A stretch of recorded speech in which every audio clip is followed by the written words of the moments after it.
Perhaps at some point over the years, you've been labelled either an introvert or an extrovert. I know that I have, without really ever thinking about it. I always assumed that I was an extrovert because I don't mind doing stuff like hosting a podcast or being on YouTube. But my guest today has challenged me on that and has really opened my eyes to how and why we define ourselves as an introvert or extrovert, and how we can be more aware of the limitations of our vertness and be more successful by working around them.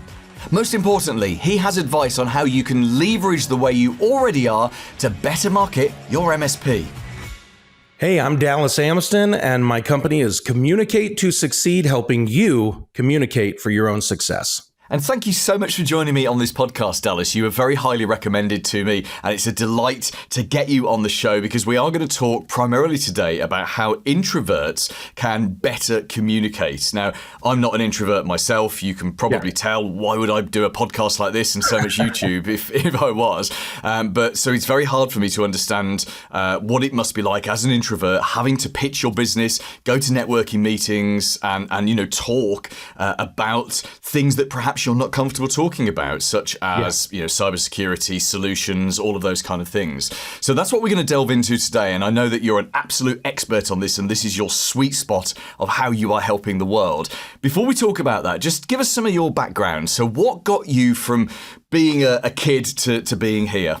Oh, well, I know we don't have enough time to tell that whole story, so I'll give you a very truncated version.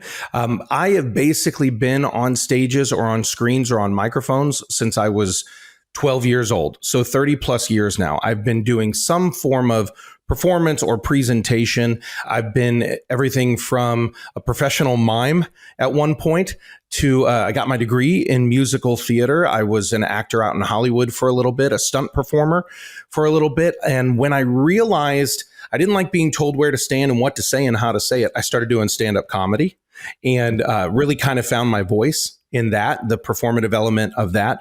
But my parents were pastors when I was younger. My brother is a pastor. So talking on microphones comes very naturally, but it's also one of those skills that I have developed over the last few years. And for me, Paul, I worked inside of video production and video marketing for a long time.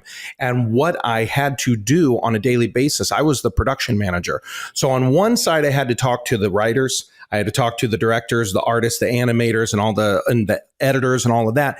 And then I had to go over here and I had to talk to all the industries that we were working with. So one day it could be, I would talk with an insurance agency, a software development company, a biotech company, all in the same 4-hour span.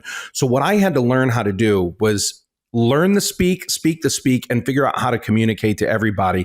And from that, a lot of my systems and processes were born. But I will tell you, I actually am an introvert. Nobody believes that about me. And I think this might be good for your people to hear that let's get the definition of an introvert versus an extrovert. So a lot of people think an extrovert is someone who's loud, who's brash, who is outgoing and just needs it, right? And an introvert is the shy, quiet person in the background. It's not actually true. I know very shy extroverts and I know very loud introverts. I happen to be one. But introversion and extroversion has to do with where you get your energy, your emotional energy. So for me, for an introvert gets their energy from being alone, from having more solace, from like they get drained when they're in groups and when they're in crowds. And so for me, one of the most important things is after I've done a lot of output, I have to have a lot of quiet. And my wife will regularly send me away and she'll say, honey, you need to go see a movie by yourself or go just be alone and read. But an extrovert needs the crowds. They need the people. I know people who got physically ill during the shelter in place and during 2020 and all of that because they couldn't be around people and they couldn't charge their battery. So when we talk introversion and extroversion, yes, there's a quiet factor to it and a loudness factor, but really it's about where do you charge your battery? And a lot of people, and I've listened to your pod here and I think it's a great show.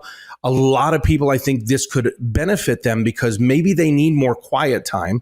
You know, they're in this IT world, they're in this MSP world. They might have a little more just tech in their head. And so they don't need as much people. But those, I believe, honestly that introverts can actually shine like the biggest, most passionate experts in the room if they know how to tap into their passion in what I call the confidence formula. So much to unpack from just one answer there. There's so many things. So first of all, let's deal with the showbiz one, which is you were a stunt performer in Hollywood. Never mind all the musical theatre stuff, which is cool in itself, but you were a stunt performer. That's cool. I love it when we have guests on this show who just casually drop in. We had someone several months ago who just casually dropped in. She was like a national TV producer. But that's really cool. I like that. And have you been on any shows that we might have seen you in, or any movies, anything like that? No, I would have been guest spotting and doing random stuff on everything from Days of Our Lives to commercials you never would have seen. It didn't take me long to realize. More of my acting experience was on stage. It didn't take me long to realize, again, I didn't like that process. And I'd gone out to Hollywood and lived out there. And so the stunt performer thing was, I did live shows a bunch. I did a lot of live stunt work. So I was one of the cowboys getting shot off the water towers. I used to, 3 times a day, I'd do a 25-foot high fall off of a water tower. So it was more those who in Southern California would be a little bit more familiar with it than anyone on TV.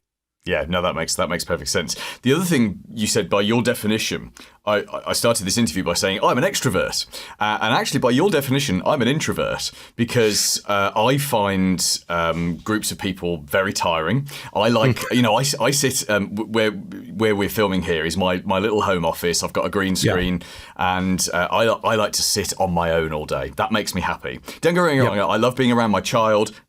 For a certain, for a couple of hours. Sure. I love being around my girlfriend, limited amounts of time. And actually, as you say that, I'm thinking, does she listen to this? Is she going to hear what you just said just there? No, not a chance. Well, we hope so anyway. And I love her dearly, so that's fine. But it's really interesting, and you're right. I think the public predictable definitions of introvert and extrovert are very much, I'm a loud person, right? I was on stage yesterday. I went to an MSP conference in London, which by the time this podcast comes out, it was a few months ago. It was the Managed Services Summit, and I was on stage, and I have a stage persona, which you'll know all about. You switch it on, and I'm bigger, and I'm bolder, and I'm louder, and I do more things, and then I kind of come back down to myself. And I was the same when I was on radio. I had a persona. I'm going to have to go and have a psychological crisis now. So thank you for that. You don't. That's the great thing is it's just, where do you charge your battery? And I think too many of us spend too much time thinking about, am I being bold enough? Am I not? It doesn't matter. It's like, get your battery full, because once you are full, it comes down to a couple of things, right? So I call it the confidence formula. And I always talk about the confidence formula when a person, especially someone who is more introverted, when they step into a spot and they start talking about something they're expert at, something they're passionate about, and something they can just be totally themselves. So expertise and passion and authenticity, when those things line up, the most introverted of persons can look like a superstar. And all of a sudden they're confident, but they're not arrogant. There's that balance between, sometimes I think people try and go for confidence at the risk of coming off as too strong, too arrogant, too pompous. What we have when someone talks about the thing they love, the thing they're great at, and the thing that just makes them personally come alive, authenticity plus passion plus excellence, all of a sudden you're like, ooh, and you've seen it, right? When you're talking to somebody and they're kind of shy and they're kind of looking all over the place, and then you get them talking about the thing that they love and that little fire goes off in their eyes. That's kind of what it is. When you see that fire in someone, you go, ooh, I need to unpack that a little bit. So you don't have to go and do all the psychology stuff. It's obvious you're passionate about what you do. It's obvious that you give massive value to your people and to your tribe. So you're exactly in your confidence formula. You're exactly aligned where you're supposed to be in your purpose and your passion and your mission. Obviously in your authority and your excellence. So man, I give you kudos whether you're an introvert or an extrovert. Thank you. But listen, it's not about me. It's about the MSPs. And here's an interesting thought. So if we take what you just said there about anybody really coming alive and having that passion when they're talking about something they're passionate about, the problem that MSPs have sometimes when they're talking to other people and when they're doing their marketing is that the thing they're passionate about is the thing they deliver, but it's not necessarily what people buy. So MSPs obviously are passionate about technology, what it can do for a business. They're passionate about cybersecurity, and the average business owner or manager, they're not necessarily passionate about those exact subjects. They're just passionate about, I just want to get it done. I just want my business to work. I just want my business to be safe. So do you see, is that a mismatch there, or do you think actually that's something that you learn as you become more confident talking about your passion? You learn how to adapt it to the audience you're talking to? That's a great question. I think one of the greatest things we can do as communicators, because as I always say in any keynote that I give or any talk, communication equals connection. So if I'm building connection with you in any way, and I'm truly listening and I'm truly paying attention, then all of a sudden I can find the thing that's going to help light the fire in you as well. So I'm passionate about cyber. Let's say it's me, right? I'm the MSP in this case. I'm passionate about cybersecurity. I'm passionate about making sure that you've got email compliance and that somebody's not clicking on the phishing scam and ruining their entire business. That's what I'm excited about. You're thinking, I just need my team not to screw up, and I don't want to be, at a loss of possibly hundreds of thousands of dollars. So you're making sure your company's secure, but you've got other passions. So when I say to ask you questions like, hey, tell me what's working, what are you looking for? I'm listening for the emotional cues. If you're frustrated by if you're telling me, Dallas, I'm always frustrated. It seems like we're dealing with spam issues all the time.